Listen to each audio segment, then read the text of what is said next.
সুপ্রিয়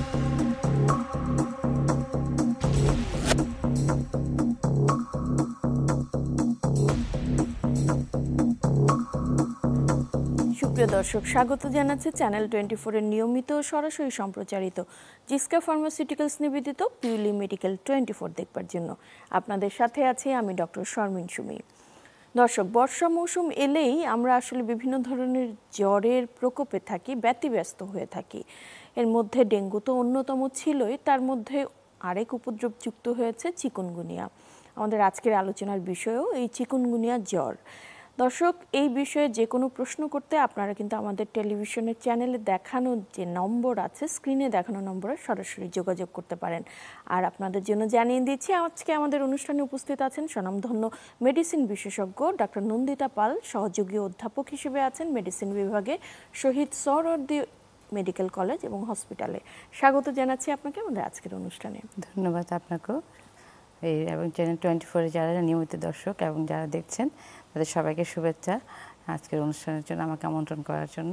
জি, আপনাকে অনেক অনেক ধন্যবাদ। দর্শক, আবারও মনে করিয়ে দিচ্ছি, টিভির স্ক্রিনে দেখানো নাম্বারে আপনারা যে স্ক্রলে যে নাম্বারটি পাচ্ছেন সেই নাম্বারে সরাসরি যোগাযোগ করতে পারেন, প্রশ্ন করতে পারেন। আপনাদের ফোনের অপেক্ষায় থাকছি আমরা। চিকুনগুনিয়া জ্বর নিয়ে আসলে বেশ কয়েক বছর ধরেই আমরা শুনছি। তো এই সময় তো ভাইরাল জ্বরটা খুব প্রচলিতও থাকে, কিন্তু চিকুনগুনিয়া আলাদাভাবে কেন চিহ্নিত হচ্ছে এবং এই জ্বরটা আসলে কেন হয় সেই বিষয়ে আপনার কাছে জানতে চাই। ধন্যবাদ আপনাকে। চিকুনগুনিয়া একটা ভাইরাসজনিত জ্বর, চিকুনগুনিয়া ভাইরাস বলি, যেটা মশা বাহিত রোগ মাধ্যমে হয়, যেটা আমরা ডেঙ্গুতেও জানি।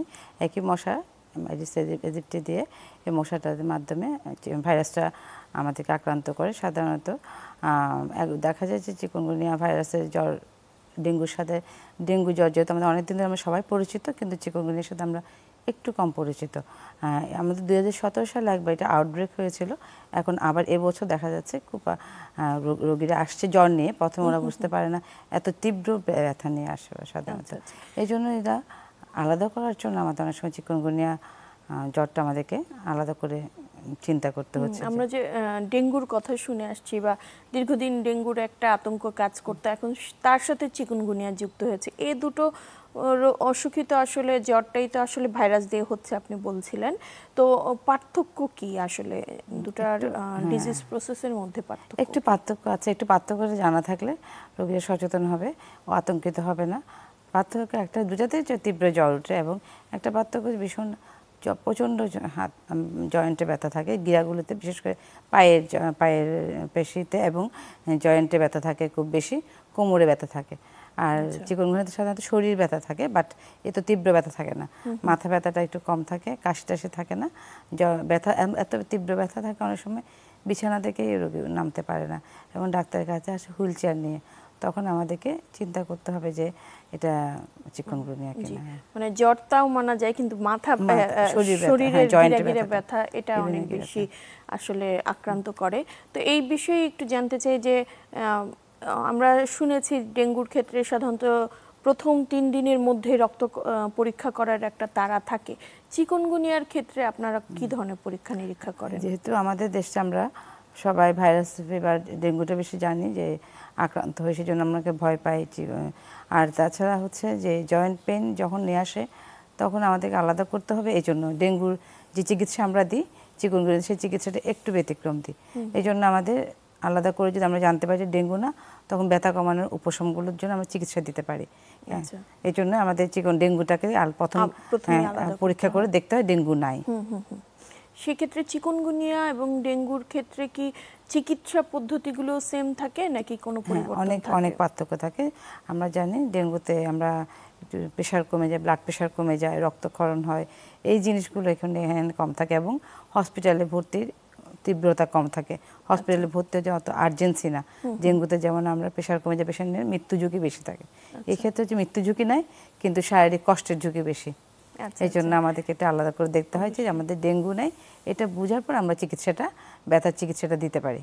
আচ্ছা, চিকুনগুনিয়ার ক্ষেত্রে যেই আপনি বলছিলেন ব্যথার কথাটা, এই ব্যথার জন্য কি ধরনের ওষুধ আপনারা সাজেস্ট করেন বা এই ব্যথার জন্য আসলেই ওষুধ খেতে হয় কিনা?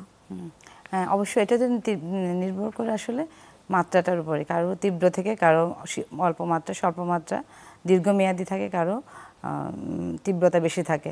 এখন দীর্ঘমেয়াদীতে আমাদের পরবর্তীতে ফলো আপ করতে হয়। স্বল্প মেয়াদী সাধারণত নর্মাল না প্যারাসিটামল যেটা আমরা খেয়ে থাকি সেই ওষুধগুলো আমরা দিতে পারি। আর যদি আমরা যখন দেখি তীব্র ব্যথা, পেশেন্ট রোগীরা বিছানা থেকে উঠতে পারছে না বয়স্কদের ক্ষেত্রে, তখন তাদেরকে তো আমাদের ডেঙ্গু পরীক্ষাটা অতি জরুরি, যে ডেঙ্গু নাই এই পরীক্ষাটা আমরা করার পরে তারপর আমরা ব্যথার কিছু ওষুধ দিতে পারি। এখানে যেহেতু প্লেটলেট কাউন্ট বা অন্যান্য ব্লাড প্রেশার কমে যাওয়ার রিস্ক কম থাকে, সেজন্য আমরা কিছু ডাক্তারের পরামর্শ মতো অবশ্যই সে বেদনানাশক কিছু ওষুধ দিই। তার মধ্যে হচ্ছে NSAID বলে যেটাকে, সেগুলো অনেক আমরা কিছু দিতে পারি, যেটা আমরা কখনোই ডেঙ্গু জ্বর আমরা দিই না। আচ্ছা আচ্ছা, তো এই যে চিকুনগুনিয়ার জ্বর, এটা আসলে কারা ঝুঁকিতে বেশি থাকে? ঝুঁকিতে বেশি থাকে বয়স্করা, মহিলারা বেশি ঝুঁকিতে থাকে, এবং প্রেগনেন্ট ওমেনরা ঝুঁকিতে থাকে। যাদের হচ্ছে রিউমাটোলজিক্যাল কোনো ডিজিজ আগে থেকে বিভিন্ন ব্যথা বেদনা থাকে, যেমন রিউমাটয়েড আর্থ্রাইটিস, অন্য ধরনের আর্থ্রাইটিস, তারা কিন্তু ঝুঁকিতে বেশি থাকে, এবং কোমরবিড কন্ডিশনগুলো এরা একটু ঝুঁকিতে থাকে। আচ্ছা, তো ওনাদের ক্ষেত্রেও কি, যারা ঝুঁকিপূর্ণ তাদের ক্ষেত্রেও কি আলাদাভাবে হসপিটালে ভর্তির প্রয়োজন হতে পারে? এদের জন্য আসলে হসপিটালে ভর্তির প্রয়োজন থাকতে পারে, কারণ তাদের বিভিন্ন ধরনের ইমব্যালেন্স থাকে, ইলেকট্রোলাইট ইমব্যালেন্স থাকে, কিডনির সমস্যা থাকে। ওদের ক্ষেত্রে কোন ডিজিজটা কোন ওষুধটা বিশেষজ্ঞ ছাড়া কখনোই দেওয়া উচিত না। সেটাই একমাত্র তার নিজস্ব ডক্টর বা ওই রোগী বিশেষজ্ঞ বা মেডিসিন বিশেষজ্ঞ সিদ্ধান্ত করবে তার জন্য কোন ওষুধটা এক্ষেত্রে প্রযোজ্য। যেমন যে কিডনি রোগী, তাকে তো আমি বেদনাদায়ক ওষুধ দিতে পারবো না, সেক্ষেত্রে তাকে আমরা স্টেরয়েড দিব না, অন্য ওষুধ দিয়ে আমি তাকে কাজ করব, সেটা একমাত্র মেডিসিন বিশেষজ্ঞ দ্বারাই এটা করতে হবে। আচ্ছা, এই যে ব্যথাটা, এই ব্যথাটা আসলে কতদিন পর্যন্ত হতে পারে রোগীদের? হ্যাঁ, এটা খুব ভালো প্রশ্ন করেছে এবং সময়োপযোগী। আমরা দেখেছি গত 2017 সালে যারা চিকনগুনিয়া ছিল তারা সাধারণত 2 মাস, কারো ক্ষেত্রে 3 থেকে 5 দিন, আর কারো ক্ষেত্রে এটা প্রলং একদম 2 মাসের মধ্যে, বেশিরভাগ ক্ষেত্রে 90% 2 মাসের মধ্যে তারা একদম কিউর হয়ে যাচ্ছে। হয়তো কখনো কোনো একজন 1-2 জন রোগী হয়তো বছরে 2-3 মাস পরে, 6 মাস পরে একবার আর্থ্রাইটিস নিয়ে এসছে। এবার দেখা যাচ্ছে এবার তীব্রতাটা একটু বেশি, তারা একটু লং টার্ম ধরে অনেক দীর্ঘমেয়াদী নিয়ে প্রবেশ করছে। তার মধ্যে হয়তো এটা পুরোপুরি আমাদের সম্পূর্ণ ডাটা দিতে পারছি না, কিন্তু আমাদের অভিজ্ঞতা থেকে বলছে যে এইসব রোগী আমরা দেখছি তার 1/3 রোগী তার আসছে 1-1.5 মাসের মধ্যে আবার ফিরে আসছে তারা ব্যথা নিয়ে। তবে একটা আশার কথা, এটাতে ভয় পাওয়ার কিছু নেই। এটাতে আমরা যে ওষুধগুলো দিচ্ছি কখনো স্টেরয়েড দিলে এটা ভালো হয়ে যাচ্ছে, এবং সেটা আমরা নির্ধারণ করি যেন এটা অতিরিক্ত মাত্রায় না হয়ে থাকে, এই ব্যাপারে সতর্ক থাকতে হবে। আচ্ছা আচ্ছা, আমরা দেখি বিভিন্ন ধরনের মডালিটিস আছে ব্যথা নিয়ন্ত্রণের জন্য। কখনো জয়েন্টে কোনো ফিজিওথেরাপি বা বিভিন্ন ধরনের ব্যথানাশক কিছু প্রসিডিওর, তো এগুলো কি চিকুনগুনিয়াতে প্রয়োজন হতে পারে বা কোনো রিমেডি দিতে পারে, নাকি এগুলো ছাড়াই ভালো? এটা খুব সময়োপযোগী প্রশ্ন, যে চিকুনগুনিয়াতে আমরা যেসব ফিজিক্যাল ওষুধ ছাড়া যে পদ্ধতিগুলো ব্যবহার করে থাকি, যেমন কখনো pleural effusion, joint fluid effusion joint draw করি, তারপর অনেক সময় এখানে স্টেরয়েড দিয়ে থাকে, এগুলো অনেক সময় প্রয়োজনীয় হতে পারে। যেমন একটা কিডনি রোগী আসলো, ওনাকে তো আমরা ব্যথার ওষুধ দিতে পারছি না, তখন তার রিলিফ দরকার, তখন সেক্ষেত্রে আমরা পানিটা টেনে নিয়ে জয়েন্টের পানিটা টেনে নিয়ে সেক্ষেত্রে স্টেরয়েড ইঞ্জেকশন ওই লোকালে দিতে পারি। সেক্ষেত্রে তার ক্ষেত্রে অনেক উপকার হয়, কারণ সে স্টেরয়েড নিলে তার ডায়াবেটিস বেড়ে যাবে বা অন্যগুলো বেড়ে যাবে, সেক্ষেত্রে লোকাল যে থেরাপিগুলো সেগুলো আমরা দিতে পারি। আচ্ছা, এই জ্বরের প্রসঙ্গে যদি আবার একটু ফেরত আসি, সেটি হচ্ছে যে প্রাথমিক অবস্থায় জ্বরের জন্য তো আমরা নাপা ছাড়া আর কিছু বলি না। চিকুনগুনিয়ার ক্ষেত্রে রোগী যখন বাসায় থাকে তার জন্য প্রাথমিক অবস্থায় কি তার জন্য আমরা বলি সব জ্বরের ক্ষেত্রে ভাইরাল ফিভার প্রচুর পরিমাণ পানি খেতে হবে, তারা যেন ডিহাইড্রেটেড না হয় ফিভারের জন্য। আর একটা হচ্ছে নর্মাল সে প্যারাসিটামল খাবে। আর একটা হচ্ছে অনেকের চিকুনগুনিয়া থেকে ডেঙ্গু একটা পার্থক্য হচ্ছে খুব ইচিং হয়, চিকুনগুনিয়াতে ভীষণ রেশ হয়, লাল পেশেন্ট অস্থির হয়ে যায়। সেক্ষেত্রে আমাদের কিছু লোকাল ওষুধ থাকে, লসিওক্যালামিন বা অ্যান্টিহিস্টামিন, এই ওষুধগুলো আমরা ব্যবহার করতে বলে কিছু ওষুধ মুখে খেতে বলি অ্যান্টিহিস্টামিন জাতীয়। আর আমরা এমনিতে যে ভাইরাল ফিভার একটু বারবার পানি খাওয়া বা খাবার দাবারের ক্ষেত্রে নরমাল যে ওষুধগুলো, খাবার দাবারের ক্ষেত্রে কি কোনো ধরনের খাবার দাবারের ক্ষেত্রে এখানে আমরা ওই যে বারবার বলছি তরল জাতীয় খাবারটা একটু বাড়িয়ে খাবে, যাতে কোনো কারণে ডিহাইড্রেশন না হয়, পানি শূন্যতা না হয়। তবে এখানে রিস্কটা কম, যেমন প্রেশার কমে যাওয়া, যেটা আমরা ডেঙ্গুতে দেখি, হ্যাঁ, ভাস্কুলারিটি পারমিয়াবিলিটি বেড়ে গিয়ে ভাস্কুলার সিস্টেম কনস্ট্রিকশন করে, ব্লাড প্রেশার কমে যায়। এটাতে চিকুনগুনিয়াতে এই রিস্কটা কম, এবং ভেরি রেয়ার যদি কারো অতিরিক্ত না হয়, সিমটম না হয় তাহলে সাধারণত হয় না, বমি টমি না করে সাধারণত এ ধরনের রিস্ক কম থাকে। তো প্রাসঙ্গিকভাবে আরেকটা বিষয় জানতে চাচ্ছি যে ডেঙ্গুর ক্ষেত্রে আমরা প্রায়শই বলতাম যে প্রতিরোধটাই সবচেয়ে বেশি জরুরি। চিকুনগুনিয়ার ক্ষেত্রেও কি এ ধরনের কোনো কথা? চিকুনগুনিয়ার ক্ষেত্রে একই মশা প্রতিরোধ। আমরা নিজেরা যে মশার যে ওষুধগুলো ব্যবহার করি তার মধ্যে ঘরের মধ্যে বাচ্চাদের চাইলে বা বাচ্চাদের একটা ভালো দিক আছে ক্ষেত্রে বাচ্চাদের ক্ষেত্রে এফেক্টটা কম হয়, জয়েন্ট পেনের এফেক্টটা কম হয় এবং বয়স্কদের যেরকম, এবং তারা ইচ্ছে করলে রিপেলেন্টগুলো ইউজ করতে পারে, ক্রিম ব্যবহার করতে পারে, নেট ব্যবহার করতে বাসার মধ্যে, এবং সর্বোপরি পরে হচ্ছে নিজেদের বাড়ি নিজেদের পরিষ্কার পরিচ্ছন্ন করে রাখতে হবে। নিঃসন্দেহে চিকুনগুনিয়ার ক্ষেত্রে যে মশাটা কামড় দেয়, আমরা জানি ডেঙ্গুর মশাটা ভোরের দিকে বা বিকেলের দিকে কামড় দেয়, চিকুনগুনিয়ার ক্ষেত্রেও কি একই মশা যেহেতু তাই ওই টাইমে হবে, দিনের মধ্যে মশাটা কামড় দেওয়ার প্রবণতা থাকে বেশি। আর এই জন্য আমরা বলি বাচ্চা অন্যদের ক্ষেত্রে মশারি টাঙিয়ে শোভা আর মশার নাশক ওষুধগুলো ব্যবহার, স্প্রেগুলো। বর্ষা মৌসুম ছাড়া অন্য মৌসুমে কি চিকুনগুনিয়া দেখা যায়? বর্ষা মৌসুমে ওদের ব্রিডিং হয় সাধারণত বর্ষা, মনসুন, পোস্ট মনসুনের সময়, এই সময় বেশি হয় আমাদের। এই যে এখন টাইমটা চলছে বর্ষাকালের পরবর্তী এই সময়টা বেশি হয়, যেহেতু আমাদের আউটব্রেক আগে এরকম হয়নি, এবারে হচ্ছে। আর 17 সালে হচ্ছে, তাহলে বলা যায় আপনি একই মশা একই টাইমেতে হচ্ছে, শীতকালে কমে দেখা যায়। তো এই মৌসুমে বা এই বছরে কি আপনারা ডেঙ্গু রোগীর পরিমাণ একই রকম পেয়েছেন নাকি চিকুনগুনিয়ার ক্ষেত্রে? এটা যদি আমরা ডাটা অ্যানালাইসিস করি, গভর্নমেন্ট ডাটাগুলো, তাহলে কিছুটা ডেঙ্গুটা অন্য গত বছরের তুলনায় কিছুটা কম। হয়তো এটা উপরওয়ালার আল্লাহর একটা অশেষ দ্বার, একদিকে কমলে আরেকদিকে বাড়িয়ে দেওয়া, ওদিকে ব্যালেন্স করেছে এটা, এই জন্য বোধহয়। আর একটা দিক দিয়ে আমরা যেটা আপনি বলেছেন, এটা দর্শকদের উদ্দেশ্যে জানিয়ে দেওয়া দরকার, পরীক্ষার ব্যাপারে। ডেঙ্গু পরীক্ষা আমরা যেমন দুটো পরীক্ষা করি, গভর্নমেন্ট ফ্যাসিলিটিস আছে, সরকারি ফ্যাসিলিটিসে একটা খুব কম টাকা আমরা কিন্তু পরীক্ষা করতে পারছি, ডেঙ্গু পরীক্ষা এবং সিবিসি, এই দুটো পরীক্ষা কিন্তু মাস্ট জ্বরের মধ্যে করে ফেলতে হবে। এই জ্বরের ওই দুটো পরীক্ষা দেখে ডাক্তার বলে দিতে পারবে ডেঙ্গু না হওয়ার সম্ভাবনা আছে কিনা, কারণ রক্তের যে অনুপাতগুলো থাকে সেটা কিছুটা ডেঙ্গু থেকে ভিন্ন, ওটা দেখে আমরা বলতে পারি সম্ভবত চিকুনগুনিয়া হওয়ার সম্ভাবনা বেশি। সেই চিকুনগুনিয়া টেস্ট না করেও ডাক্তার অনুধাবন করতে পারে যেটা চিকুনগুনিয়া হওয়ার সম্ভাবনা বেশি। এটা একটা ভালো দিক এক্ষেত্রে। আরেকটা হচ্ছে এখানে চিকুনগুনিয়াতে অনেক মানে প্রাইসটা অনেক বেশি, গভর্নমেন্ট লেভেলে যেতে হয় নাই, এটা আরটিপিসিআর টেস্টটা অনেক বেশি। সেই জন্য আমরা ডেঙ্গু টেস্ট করে আর সিবিসি করে আমরা কিন্তু মোটামুটি বলে দিতে পারি যে আপনার চিকুনগুনিয়া হয়েছে। এমনিতে কেউ যদি স্পেসিফিকলি জানতে চায় চিকুনগুনিয়াই কিনা, সেক্ষেত্রে রক্ত পরীক্ষাটা ঠিক কতদিনের মাথায় করা যাবে এবং এই টেস্ট কি সারা দেশে অ্যাভেলেবেল কিনা? হ্যাঁ, সেটা আমাদের দেশে যেটা অ্যাভেলেবেল আরটিপিসিআর ফর চিকুনগুনিয়া ভাইরাসের জন্য, এটা অ্যান্টিজেন দেখে, এটা সাধারণত 5 দিনের মধ্যে, জ্বরের 5 দিনের মধ্যে করতে হয়। পরবর্তী যেগুলো হয় অ্যান্টিবডি করা হয়, নন স্পেসিফিক, কিন্তু মূল স্পেসিফিক হচ্ছে আরটিপিসিআর ফর চিকুনগুনিয়া। এটা আমাদের প্রাইভেট লেভেলে আছে অ্যাভেলেবেল, সব জায়গায় না, তো খুব কম জায়গায়। এই জন্য আমাদের এটার পিছনে না দৌড়ায় নর্মাল যে আমরা সরকারি হাসপাতালে ডেঙ্গু টেস্ট করি সেটা করলো, আর সিবিসি করলে আমরা করতে পারি। আরেকটা কথা প্রযোজ্য যে বারবার আমরা শুনছি যে চিকুনগুনিয়া এবং ব্যথা, এই বিষয়টাই বারবার উঠে আসে। ব্যথাটা আসলে কেন হয় এবং সেটা কেন গিরায় গিরায় ব্যথাটা হয়? হ্যাঁ, চিকুনগুনিয়া ব্যথাটা হচ্ছে এটা ইনফ্লামেশন হয়, যে ভাইরাসটা সে তার রিয়াকশনের জন্য সে ফেস, এটা বলে টাইপ 3 ইমিউনিটি রিয়াকশন, যার করে ভাইরাস কিন্তু ওখানে আক্রান্ত করে না, কিন্তু ভাইরাসে একটা রিয়াকশন করে, টাইপ 3 রিয়াকশন, হাইপার সেন্সিটিভ রিয়াকশনের মতো। ওটা জয়েন্টেই, সেই জয়েন্টের উপর তার ফ্যাসিনেশন বেশি, এবং জয়েন্টগুলোতে বেশি ব্যথা তৈরি করে, ওখানটাই ইনফ্লামেশন হয়। পাশাপাশি কি জয়েন্টগুলো ফুলেও যেতে পারে? জয়েন্ট ফুলে যায়, এবং জয়েন্টের পাশাপাশি যে এক্সট্রা আর্টিকুলার যে ইয়েগুলো সাইনোভাইটিস থাকে ওটাও ফুলে যায়। অনেক সময় স্কিনের উপরেও দেখা যায় যে সাবডুরাল ইয়েতে স্কিনের নিচে আপনার ফোলা থাকে, বা মাসেলের নিচে ব্যথা থাকে, ওটা মায়োসাইটিস করে, ওস্টাইটিস করে, এবং জয়েন্ট পেন করে। অনেক সময় কার্ডাইটিসও করে কারো ক্ষেত্রে, carditis, myocarditis, episcleritis, extra articular manifestation. এটা ভেরি রেয়ার, অত বেশি প্রকট হয় না, সাধারণত এক্সট্রা জয়েন্টের উপরে বেশি ইফেক্ট করে। বয়স্ক যারা আসলে তারা তো এমনিতেই ব্যথা একটু কাতর থাকে, তার মধ্যে যদি আবার চিকুনগুনিয়ার জ্বরটা আসে, সেই ক্ষেত্রে আসলে তাদের রিমেডির জন্য আপনারা আর কোনো কিছু করেন কিনা?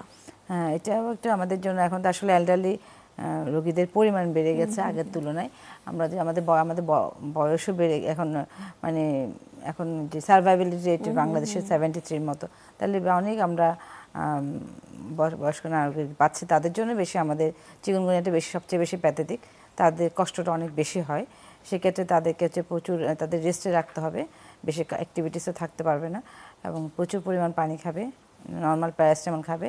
বেদনাদায়ক ওষুধ যদি নিতে হয় আমরা সাধারণত নন স্টেরয়েডাল কিছু ওষুধ, প্রথমে ট্রামাডল জাতীয় ওষুধ কিছু ব্যবহার করে থাকি, সেন্ট্রাল লিকটিং।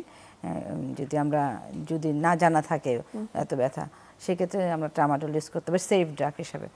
আর এখন এছাড়া আমরা এরপরে আমরা যদি আমরা জানা থাকে 4-5-7 দিন পরে গেলে আমরা বেদনাদায়ক অ্যানেসাইড জাতীয় ওষুধ, স্টেরয়েডও কোনো কোনো ক্ষেত্রে দেখা হয়। সেটা হচ্ছে পার্সন টু পার্সন ভেরি করবে, তার কোমরবিডিটির উপর নির্ভর করবে। এই জন্য একটু বিশেষজ্ঞের পরামর্শ নিতে হবে। অবশ্যই। জ্বরের প্রসঙ্গে যদি আসি, সেটা হচ্ছে যে জ্বরটা আসলে কি ধরনের হলে, জ্বরের নেচারটা আসলে কি ধরনের হলে আপনারা এটাকে চিকুনগুনিয়া হিসেবে ভাবেন, এবং এই জ্বরটা সাধারণত কতদিন পর্যন্ত থাকতে পারে? হ্যাঁ, এটা হচ্ছে আমাদের চিকুনগুনিয়া ডেঙ্গু দুটার জ্বরে হাই গ্রেড হতে পারে, হাই গ্রেড থেকে অনেক সময় একটু মৃদু মাত্রারও হতে পারে কারো কারো ক্ষেত্রে। যেমন ডেঙ্গুতে সবারই অনেক হাই গ্রেড 100-2-3 এরকম, কিন্তু চিকুনগুনিয়াতে 100-2-3 নাও আসতে পারে, 99-100 অল্প একটু। কিন্তু তাদের ব্যথা জ্বরের চাইতে জয়েন্টের ব্যথাটাই অনেক প্রকট হিসাবে দেখা দেয়। এক্ষেত্রে আরেকটা জিনিস লক্ষ্য রাখতে হবে, তাদের ঠান্ডা কাশি এগুলো সাধারণত কম থাকে। হ্যাঁ, এগুলো কম থাকে, এবং ওটা দিয়ে আমরা ধরতে পারি তার গলা ব্যথা, ঠান্ডা কাশি থাকবে না যেমন থাকে ডেঙ্গুতে যেমন থাকে না। আর রেস্ট থাকবে 3-4 দিন পরে, 3 দিন বা 2 দিন পরে শরীরে লাল হয়ে যাবে, এবং ছোট ছোট ছোট ছোট মশা কামড়ের মতো দাগ থাকবে এবং চুলকাবে। তখন আমরা বুঝতে পারি যেটা আরো বেশি প্রকট হয়ে আসছে চিকুনগুনিয়ার জন্য। চিকুনগুনিয়ার জ্বরটাও কি সংক্রামক? হ্যাঁ, চিকুন সংক্রামক মানে এই একই মশা যদি পরিবারের অন্য অন্য বাসায় অন্যদেরকে আক্রান্ত করে, একই মশা যদি কামড়ে তাদের হবে। দেখা গেছে যে ডেঙ্গুতে যেমন 1 বা 2 জন আক্রান্ত হয়, কিন্তু চিকুনগুনিয়াতে একটা ফ্যামিলি 80% নেই কিন্তু আক্রান্ত হয়ে থাকে, এবং এটা ইনফেক্টিভিটি অনেক বেশি। আচ্ছা আচ্ছা। এখন এই চিকুনগুনিয়া এবং ডেঙ্গুর কথা আমরা বারবারই শুনছিলাম, তো আমরা জ্বরের জন্য বারবার শুনেছি যে প্যারাসিটামলই যথেষ্ট। প্যারাসিটামল খাবার ক্ষেত্রে আসলে বা যারা খাচ্ছেন তারা বিভিন্ন প্রিপারেশনের প্যারাসিটামল এখন পাওয়া যায়, কোনোটা এক্সটেন্ড, কোনোটা দেখা যাচ্ছে ডাবল ডোজে, আবার কোনোটার সাথে ক্যাফেইন। তো এই একজনের অ্যাডাল্টের ক্ষেত্রে কয়টা পর্যন্ত প্যারাসিটামল সেফলি সে খেতে পারবে, বা অনেক সময় দেখা যাচ্ছে প্যারাসিটামল বাচ্চাদের ক্ষেত্রে খাওয়ানো ডিফিকাল্ট হচ্ছে, সেই ক্ষেত্রে অন্য কোনো ফর্মে বা ইনজেকশনের মাধ্যমে দেওয়ার দরকার আছে কি না? এটা ঠিক আছে, আপনি যেটা বলেছেন ব্যথার রেপিড কাজ করে, এটার উপরে অনেক সময় নির্ভর করবে। যেমন আইভি যদি দিয়ে থাকে, আইভি প্যারাসিটামল খুব ভালো কিন্তু কাজ করে যদি হসপিটালে ভর্তি পেশেন্টগুলোকে আমরা দিই। দেখা যায় ইকুইভ্যালেন্ট অনেক সময় অ্যানেসথেটিক ইকুইভ্যালেন্ট, শুধু প্যারাসিটামল দিয়ে কিন্তু ব্যথা কমে যায়, কিন্তু বাসায় তো আর এটা দেওয়া যায় না। সেক্ষেত্রে আমরা সাপোসিটরি ইউজ করতে পারি। একটা অ্যাডাল্ট পেশেন্টদের আমরা প্যারাসিটামল টক্সিসিটি না হওয়ার জন্য 4 থেকে 5টা এর বেশি আমরা সাধারণত অ্যালাউ করি না।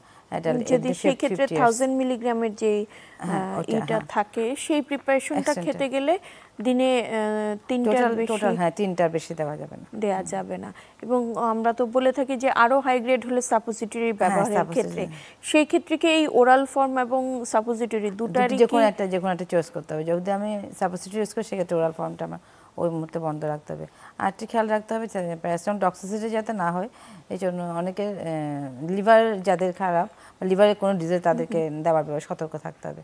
তাদেরকে যেন আগে থেকে আমরা জানা থাকে, তারা যেন সতর্ক থাকে, তারা যেন ডাক্তার পরামর্শ ছাড়া এই প্যারাসিটামলটা যেন না নেয়। অনেক সময় দেখা যায় যে প্যারাসিটামলের বিভিন্ন প্রিপারেশনের সাথে ট্রামাডল হাইড্রোক্লোরাইড বা ব্যথানাশকেরও একটা সম্পর্ক থাকে, এটাও কি ব্যবহার করা যাবে? হ্যাঁ, এটা সেফ। ট্রামাডল যে ওষুধটা সেন্ট্রাল লিকটিং বেদনাদায়কের জন্য এটা সেফ, এবং এটা সাধারণত একটা সাইড এফেক্ট থাকে যে অনেক সময় বমিটিংটা খুব বেশি অ্যাগ্রিভেট করে, কারো কারো ক্ষেত্রে টলারেট করতে পারে না, এই জন্য খুব স্লোলি অল্প মাত্রা দিতে হয়, দিয়ে দেখতে হয় সে যদি টলারেট করতে পারে চলবে, আর না হয়তো ওটা ওমিট করতে হবে, বন্ধ রাখতে হবে। আচ্ছা, প্রাসঙ্গিকভাবে জানতে চাচ্ছি যে চিকুনগুনিয়া রোগীদের কোন কোন ক্ষেত্রে আসলে আপনারা হসপিটালে ভর্তির পরামর্শ দিয়ে থাকেন? হ্যাঁ, এটাও একটা ঠিক। অনেক পেশেন্ট আসে আমাদের কাছে, যেমন ধর চেম্বারে বা হসপিটালে আসে প্রচণ্ড ব্যথা, আমার হাঁটতে পারছেন, বিছানা থেকে পায়ে নামাতে পারছি না।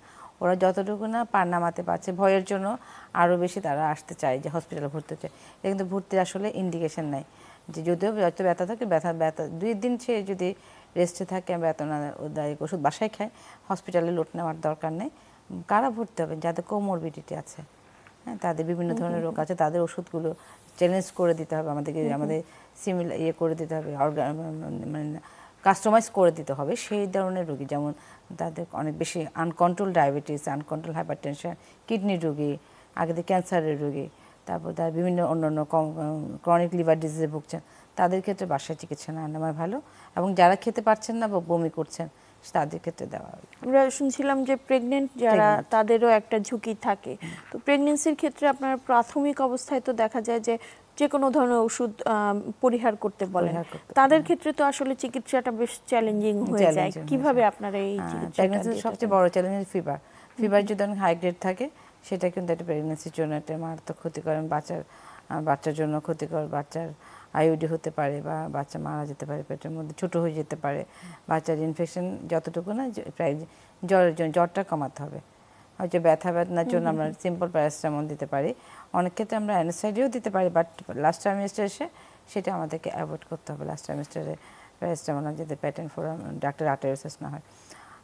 আরেকটা হচ্ছে অ্যাস্টেরয়েডও দেওয়া যায়, কোনো প্রেগনেন্সিতে অ্যাস্টেরয়েড সেফ, সেক্ষেত্রে যদি খুব বেশি দরকার হয় অ্যাস্টেরয়েড দেওয়া যেতে পারে। আচ্ছা, আপনি জ্বরের ব্যাপারে বলছিলেন যে খুবই উচ্চ মাত্রার জ্বর উঠে বা 101, 102, 3, এই সমস্ত ক্ষেত্রে এই জ্বরটা কি সারা দিনই থাকে নাকি ভেঙে ভেঙে আসে, এবং যদি একজন মানুষের জ্বর নাই নামে সেই ক্ষেত্রে কি জ্বরের সাথে অন্য কোনো কিছু অসুখ আছে কিনা সেটা আপনারা সাসপেক্ট করেন কিনা, বা সেই ক্ষেত্রে কিভাবে আপনারা চিকিৎসা পদ্ধতি নির্ধারণ করেন? যদি আমরা দেখি যে আসলে আমরা প্রথমে বলেছি পরীক্ষা করে ফেলায় ভালো একটা, যে ডেঙ্গু না, আর চিকুনগুনিয়া যদি টেস্ট করতেও চাই, ওই জ্বরের মাত্রা যেটা বলছেন, জ্বরটা সাধারণত 2 থেকে 3 দিন বেশি স্টে করে না, জ্বরের তীব্রতা খুব বেশি 2 দিন, ওই সময় যদি এক নাগাদেই জ্বরটা থাকে সাধারণত কমে না এবং কমতে চায় না হাইগ্রেড যাদের হয়, সেক্ষেত্রে স্পঞ্জিং আমরা বলি, যে ওষুধের সাথে পাশাপাশি স্পঞ্জিং, কোল্ড ওয়াটার স্পঞ্জিং, আমরা টেপিড স্পঞ্জিং দিতে পারি। আর তারপরেও যদি জ্বরে থাকেন, যদি ইন্টারভেনাস যে নাপা, ওটা কিন্তু জ্বর ভালো কমায়, ওইটা আমরা দিয়ে ইউজ করতে পারি যদি হসপিটালাইজড পেশেন্ট থাকে।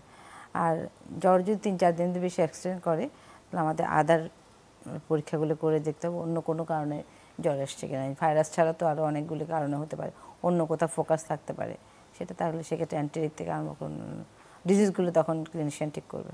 জি, যদি জ্বরের প্রসঙ্গেই আসি, যে কোনো জ্বর হলেই একটা সময় আমরা দেখতাম কাঁথা মুড়ি দিয়ে ঘুমানোর একটা বা শুয়ে থাকার একটা প্রবণতা, কিন্তু সেই প্রবণতা থেকে দূরে এসে এখন দরজা জানালা খোলার কথা বলা হয় বা ফ্যান ছাড়ার কথা বলা হয়। তো এই বিষয়ে যে টেপিড স্পঞ্জিং বিষয়টা আসলে কি ধরনের পানি ব্যবহার করবে বা ঠান্ডা পানি ব্যবহার করবে কিনা, বা জ্বরের মধ্যে গোসল করা বা এই সংক্রান্ত যে নিয়ম নির্দেশিকা, এগুলোর কি ধরনের পরিবর্তন? এটা আপনি খুব ভালো প্রশ্ন করেছেন, আমাদের অনেকের মধ্যে ধারণা নাই টেপিড স্পঞ্জিংটা কি, অনেকে ভাবে যে ঠান্ডা পানির মধ্যে বোধহয় গোসল করে ফেললাম, এটা কিন্তু ঠিক না।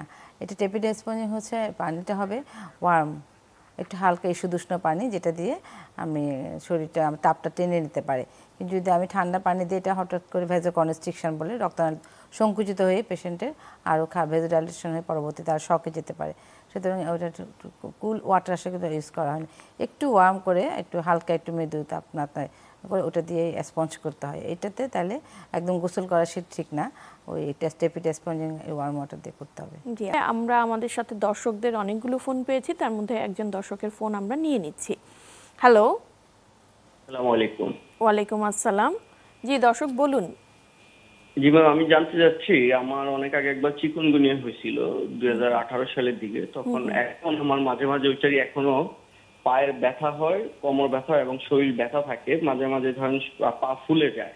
আচ্ছা আচ্ছা। দেখা যায় আমি আগে যেমন হলো নর্মালি সিঁড়ি দিয়ে উঠতে পারি, কিন্তু এখন দেখা যায় আমার 2 তলা 3 তলা উঠলেই আমার পা প্রচন্ড ব্যথা হয়ে এবং ফুলে যায়। আচ্ছা আচ্ছা। জি ধন্যবাদ দর্শক। আপনার বয়স কত? বয়স 29। 29। অন্য কোনো সমস্যা কি আছে, যেমন ডায়াবেটিস বা অন্য কোনো গিরা ব্যথা, এই ধরনের কোনো অসুখ?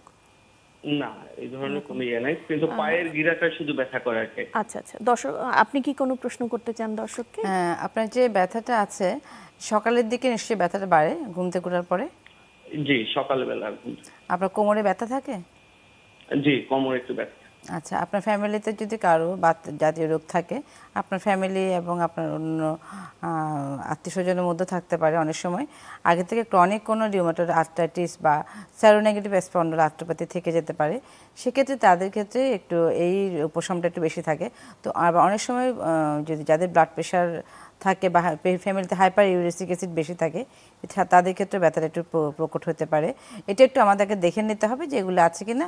এগুলো যদি নাও থাকে তাহলে আমরা দীর্ঘমেয়াদে যদি অনেক বেশি আপনার কার্য পদ্ধতিতে কষ্ট হচ্ছে, বেশি ব্যথার জন্য বারবার এফেক্ট করছে, সেক্ষেত্রে আমরা দীর্ঘমেয়াদী কিছু ডিজিজ মডিফাইং ড্রাগ আমরা অ্যালাউ করি বা আমরা সাজেস্ট করি, তখন সেগুলো পেশেন্টের রোগের তীব্রতা অনুসারে সেই ওষুধগুলো দেওয়া হয়ে থাকে। উনি আসলে বিশেষজ্ঞ ডক্টরের কাছে পরামর্শ নিয়ে থাকবেন। বলতে আমরা দেখতে পাচ্ছি উনার 18 সালে, এখন 25 সাল, মানে প্রায় 7 বছর পরেও কি দীর্ঘমেয়াদী এই ব্যথাগুলো থাকতে পারে? হ্যাঁ, 7 বছর পরে আসলে হওয়ার কথা না, 1 থেকে 2 বছর পর্যন্ত পাওয়া যাচ্ছে। তাহলে ওনার অন্যান্য কারণগুলো তাহলে আমাদের এক্সক্লুড করতে হবে, যেমন বললাম একটু আগে সেই পরীক্ষাগুলো। আপনি যে অসুখগুলোর কথা বলছিলেন বা রিউমাটোলজিক্যাল যে অসুখগুলো আছে, এগুলোর থেকে আসলে চিকুনগুনিয়ার ব্যথার পার্থক্য কিভাবে আপনারা করে থাকেন?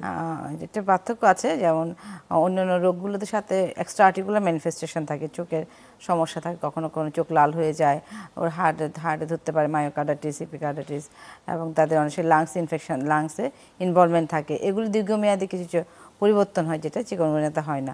রিউমাটয়েড আর্থ্রাইটিস বা সেরোনেগেটিভ স্পন্ডাল আর্থ্রোপ্যাথি, এই রোগগুলো বিভিন্ন অর্গানগুলো ইনভলভ হয়, যেটা চিকুনগুনিয়াতে আমরা এখনো পাইনি বা আমরা আমাদের জানা মতো। আপনারা কি শুধুমাত্র উপসর্গের উপরই নির্ভর করেন নাকি আরো কোনো পরীক্ষা নিরীক্ষার মাধ্যমে? অবশ্যই আরো কিছু পরীক্ষা নিরীক্ষা করবে, সেগুলো চেঞ্জ থাকে, আমরা এক্সরেতে চেঞ্জ থাকে, এমআরআইতে চেঞ্জ থাকে, ওগুলো দেখে আমরা বলতে পারবো এটা চিকুনগুনিয়া আর পরবর্তী কমপ্লিকেশন নাকি আমাদের অন্য কারণগুলো। জি। আর ওষুধপত্রের ক্ষেত্রে কি আসলে এই সমস্ত ক্ষেত্রে রিউমাটোলজিক্যাল অসুখ তাদের তো বিভিন্ন ধরনের দীর্ঘমেয়াদী ওষুধ থাকে, চিকুনগুনিয়ার ক্ষেত্রে কি দীর্ঘমেয়াদী ওষুধের কোনো সুযোগ আছে? এখানে একটা রোল থাকে, একটা ডিএমআরডি বলে ডিজিজ মডিফাইং এজেন্ট, ওটা আমরা ব্যবহার খুব, এটা সাধারণত খুব ক্ষতি করে না। এটা খুব অতি স্বল্প মাত্রার একটা ওষুধ, যেটা রোগীকে ব্যথাদায়ক ওষুধ না খেয়ে এটা দিয়ে দীর্ঘমেয়াদী চালাতে হবে। মাঝে মাঝে একটু পরীক্ষা করতে হয়, ওটার কোনো লিভারের কোনো সমস্যা হচ্ছে কিনা, কিডনির কোনো সমস্যা হচ্ছে কিনা, ওটা দিয়ে চালিয়ে নেওয়া যায়। তবে আমাদের এটা খুব কম, আমরা খুব কমই পেয়েছি যারা এত বছর পর্যন্ত থাকছে। তখন আমাদের ক্ষেত্রে মাথায় রাখতে হবে অন্য আদার রিউমাটোলজিক্যাল ডিজিজগুলো নিশ্চয়ই আছে। জি। আরেকটা বিষয়, যে চিকুনগুনিয়ার ক্ষেত্রে যেহেতু অনেকেরই অনেক বেশি ব্যথা থাকে এবং ওনারা অনেক সময় দেখা যায় যে বিছানায় শুয়েই থাকে বেশি, তাদের জন্য আপনাদের পরামর্শটা কীরকম? ওনারা কি আসলেই শুধু বিশ্রামে থাকবে নাকি তাকে নিয়ম করে একটু হাঁটা উচিত, কিংবা চলাফেরা কিছুদিন হলেও সেটাকে রেস্ট্রিকশন করা উচিত? কিভাবে আপনারা পরামর্শ দেন? আসলে কোনো ব্যথায় রেস্ট্রিকশন করা উচিত না, কারণ দীর্ঘমেয়াদে যদি একজন শুয়ে থাকে তার জয়েন্টগুলো স্টিফ হয়ে যাবে। এই জন্য ওই মুহূর্তে আমাদের যে ব্যথা কমানোর যে কিছু ওষুধও দেওয়া হয়, পাশাপাশি হচ্ছে আমরা কোল্ড স্পঞ্জ বা হট থেরাপিটা ফিজিক্যাল মেডিসিনে দিয়ে থাকি, ফিজিক্যাল নন ফার্মাকোলজিক্যাল ট্রিটমেন্ট বলে এটা। সেটা কোল্ড হতে পারে, হট কম্প্রেশন হতে, বিভিন্ন বাজারে ব্যাগ পাওয়া যায় যেটা কোল্ড করে ওভেনে দিয়ে গরম করে দেওয়া যায়, অথবা ঠান্ডা পানিতে কিছুক্ষণ রেখে দিয়ে ওটা যদি হাতে সেক দেওয়া হয়, হট কম্প্রেশন দেওয়া হয় বা কোল্ড কম্প্রেশন, তাহলে পেশেন্ট কিন্তু অনেক রিলিফ পায়। এটা একটা করা যেতে পারে। কোন ক্ষেত্রে হট কম্প্রেশন বা কোন ক্ষেত্রে কোল্ড, এরকম কিছু আছে কি, না যে কোনোটাই ব্যবহার করা যেতে পারে? এটা হচ্ছে নির্ভর করে কোন রোগীটা কোনটাতে আরাম পাচ্ছেন। আচ্ছা। যারা কোল্ড সাধারণত চিকুনগুনিয়াতে বলা হয় কোল্ড কম্প্রেশন বেশি, অলরেডি ফোলা থাকে, ফোলার মধ্যে যদি আরো বেশি লাল হয়ে যায় সেক্ষেত্রে ঠান্ডাতে অনেকে ভালো অনুভব করে বলে। জি, অনেক অনেক ধন্যবাদ। আপনার কাছ থেকে অনেক কিছু জানতে পেরেছি আজকে এই চিকুনগুনিয়া নিয়ে। আপনাকে আন্তরিক কৃতজ্ঞতা জানাই। আপনাকেও ধন্যবাদ, দর্শকদের ধন্যবাদ আমাদের সাথে থাকার জন্য। দর্শক দেখছিলেন জিসকা ফার্মাসিউটিক্যালস নিবেদিত পিউলি মেডিকেল 24 চিকুনগুনিয়ার জন্য বিস্তারিত জেনেছি। আপনারা এই অনুষ্ঠানটি আমাদের ফেসবুক পেজ এবং ইউটিউব চ্যানেলে পাবেন। পরবর্তীতে কারোর সাথে শেয়ার করতে হলে নিঃসন্দেহে শেয়ার করতে পারবেন। আগামী এবং পরবর্তী প্রোগ্রামগুলোতে আপনাদের দেখার আমন্ত্রণ জানিয়ে আজকের প্রোগ্রাম এখানেই শেষ করছি। সবাই ভালো থাকবেন, সুস্থ থাকবেন। ধন্যবাদ।